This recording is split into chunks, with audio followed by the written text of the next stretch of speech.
everyone, my name's Ruth Ann Lane and you are on the Elementary Project-Based Learning page. I'm really excited to talk with you today. If you noticed, I did not post a poll this week, and there was actually a reason for that. In the United States, tomorrow is our election day.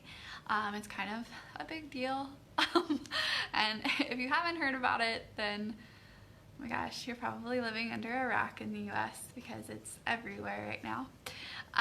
But I wanted to take the opportunity to visit something that I had put in the long time ago and kind of talk about incorporating voting in our classroom. So today's topic is about voting in the classroom and how voting is kind of a foundational skill for a successful project-based learning classroom. So today's topic is for veteran teachers, new to PBL teachers, primary teachers, intermediate teachers. Everything I'm covering today kind of covers the span of project-based learning. So I'm really excited about today's topic, and I hope that you will share any voting tips or student voice and choice tips in the comments below. Now, there are many ways I incorporate student voice and choice in my PBL classroom, but voting was one of them, and I used voting with my teaching partner a lot and with my class so frequently. So I just I'm really excited to talk about today's topic. I covered a little bit about voting maybe like 4 or 5 weeks ago when I talked about social studies and incorporating social studies into the project-based learning classroom. I'm going to link a video right now in this live that goes to that video too. So if you want to learn a little bit about social studies and incorporating social studies into your project-based learning unit, that video dives deep into that and kind of talks about voting in there too. But I'm going to go ahead and get started. So like I said, I believe that voting is a foundational skill of a successful project-based learning classroom culture. I think it's an important component in teaching our students that their voice matters and in giving them choice. So one of my tips for establishing a successful voting culture in your classroom is to first establish why we vote with your students, to talk to them about why voting matters in their classroom. I think that it's really important for students to feel that why and to understand the why behind voting, because as adults, it's important for them as well.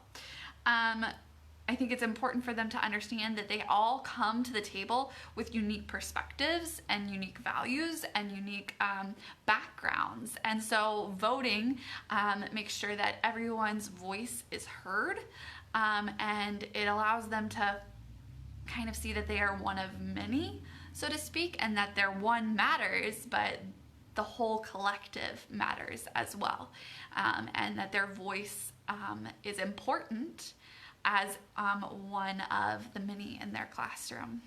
Understanding that majority rules kind of voting system allows students to understand that while their voice does matter, it is important that the classroom culture matters too and carries. So when you are empowering your students with voting, just a couple of the why, like to support those why for voting, to make sure that they don't lose sight of that why, is to make sure that you always follow through with the results. So making sure that, you know, if your students voted for something specific, that you are following through with those results for them, and also acknowledging that losing side, the side of students that maybe didn't get what their option was, recognizing that you know, they will have another opportunity, telling them that they'll have another opportunity to have their voice heard. And when will that opportunity be? If you know, letting them know that they matter, even if they weren't necessarily on the winning side, and thinking about how you will be incorporating those students.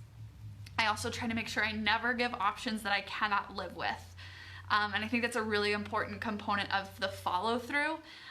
Making sure that as students are giving me options, if they're creating the options, that I am giving veto before we vote. No, I'm sorry guys, we can't do that because it's against the safety rules for our school. I like this idea, but I think that there's a way that we can do it that incorporates everyone in our classroom, because I don't necessarily think that everyone in our classroom is going to be able to participate in this one. You know, just thinking about that accessibility of all of your students, thinking about your school and district rules, thinking about things that you can tie standards into rigorously, and just, you know, having that veto before the vote so that students understand that their voices are heard, giving as many options as you can, but making sure that you don't put anything in their options that you can't live with, so to speak. Okay, that's my first tip. So establishing that why and trying to maintain the why by follow through, by giving options that you can live with, and what was my third one? Oh yeah, acknowledging that side that isn't necessarily the winning side. Okay, my second tip is to relate your classroom voting to real world voting, hopefully without all the tension. So my first way to think of that is to consider creating and utilizing ballots. As your students are creating options from their voice and choice, consider creating a ballot that they could vote with. For your primary students, that might look like smiley faces and frowny faces, or that might look like standing up and voting with pictures. For your upper grade students, you can fully do a ballot and let your students circle those options. With my primary kiddos, sometimes my ballots would be a picture that represented each of the things that they voted for, if it was something that could directly be seen as a picture. So for example, if my students filled their marble jar and they wanted a pizza party or a taco party or a movie, those are three things that I could put on a ballot with pictures very easily. Now that doesn't relate to PBL necessarily so much as it was part of our PBIS system, but but you see where I'm going with that. Okay, so consider creating and utilizing ballots. Also, discuss informed voting. So talking with students about what it means to be an informed voter and why, you know, we shouldn't vote against Brussels sprouts if we haven't had them in, you know, years, or if we've just heard that they're kind of gross. Why don't we take a tiny bite and decide if those are seeds we want to plant in our garden before we judge Brussels sprouts by what other people say? Little things like that. So teaching them that, you know, being an informed voter is an important part of our society as adults, but also as kiddos in a PBL classroom.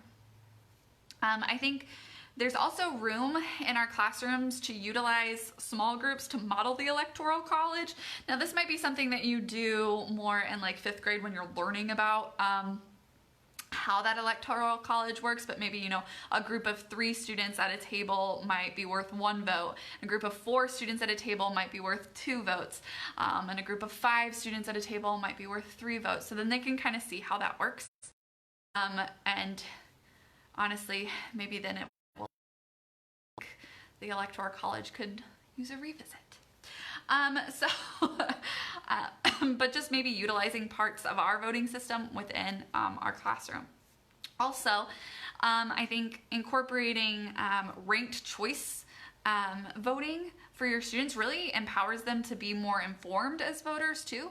So incorporating a ranked choice ballot so that students can kind of, even using stars with our primary kiddos, or maybe a smiley face, a middle face, and a frowning face. So now we've decided which one is our first pick, which one's our second, and which one we just really don't kind of want.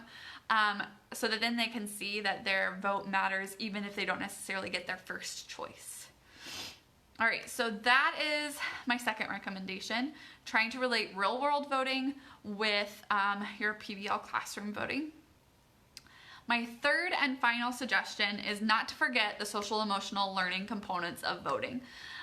If you are going to build a strong student voice and choice culture in your classroom and incorporate voting as a means to do that, it is really important that you establish voting norms with your students and that they understand how to emotionally cope with the outcomes of voting. With empowerment comes passion, and with passion comes strong emotions, including anger, and disappointment. And those are things that we want to make sure that we are touching on and that we are teaching our students about, and how to deal with those from, you know, pre-K all the way up to 6th grade. That's something that we need to focus on with our students. So some examples of some norms that you might consider might be something like, we vote often, we lose and win often. So just establishing of voting. Sometimes we win, sometimes we lose. Maybe saying something like, trying to find the good in any option. Try to find the good in any option, which lets them know that, you know, maybe they weren't on the winning side, but there's still something good in this. It's okay to be disappointed. It's okay to be angry. It is not okay to be unkind or rude to our classmates. Things like, be gracious in winning and in losing. Kind of honing their perspective as the winning side and the losing side, to be considerate of the voices of those who may be lost and how can we incorporate them. And then also to be considerate of those winning sides and how can we support their vision. So establishing these norms kind of allows students to feel empowered, but also helps them to cope with that passion, because that's an important component of voice and choice. And I don't think it's something that we as PBL facilitators talk enough about. You know, we give our students all this passion and excitement for something, and then we're shocked when we vote and they lose and they're angry. But the truth is, they have that kind of passion because they care so much. So teaching them how to emotionally cope with that is a really important part of a strong voting environment in your PBL culture. Now, that being said, if you are a primary teacher, there's a great video clip for Daniel Tiger that talks about how to incorporate the social emotional learning components of voting. It's like the episode where Daniel and his friends vote for a class pet, and then they vote for playground equipment. And there's actually even a ballot example in the playground equipment one. It's really a good example, and honestly, I didn't find it until I was in 1st grade, but I may have even considered showing it to my older kids and just have talked with them about, you know, this is something that 1st graders understand, so I'm going to show it to you now so that you can see. Another thing to do is just to kind of walk through students with scenarios, talking with them, treating your voting norms like you would your classroom norms, and discussing with them, you know, different scenarios. Okay, this is going to happen. How are we going to handle it? And revisiting those norms frequently every time you're getting ready to vote, even if it's over something small, or even if it's something that you are like 100% positive that 100% of the class is going to vote one way. Just making sure that you reestablish those norms and revisit those norms frequently. All right, that is all for me on this topic. If you have a voting tool or voting strategy that you like to use in your project-based learning classroom, I would love to hear about it. Post it in the comments below and share it with all of us. Thank you, and I will post a poll probably Wednesday for next Monday. I just didn't for this one because I knew what I wanted to talk about, and I thought voting was really important. So, all right, thanks everyone. Have a great week.